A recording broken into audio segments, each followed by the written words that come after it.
Ennen kuin aloitat lattian laittamisen, tartu imuriin ja harjaan.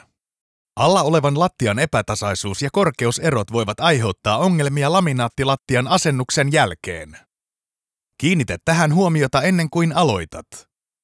Ensimmäinen vaihe on puhdistaa kaikki huolellisesti, joten aloita imuroimalla hyvin.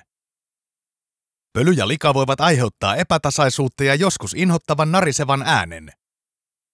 Kun siivous on valmis, tarkasta, onko merkittäviä korkeuseroja. Voit tehdä sen helposti tämän ammattilaisvinkin avulla. Ota yksi laudoista ulos pakkauksesta nähdäksesi, onko alusta hyvä ja tasainen. Liuta sitä kyljellään lattian yli eri suuntiin. Anna suljettujen pergolaatikoiden mukautua lämpötilaan 48 tuntia huoneessa, jotta laudat sopeutuvat huonetilan ilman alaan. Tarvitsetko lisää vinkkejä? Käy katsomassa Pergon muita opastusvideoita.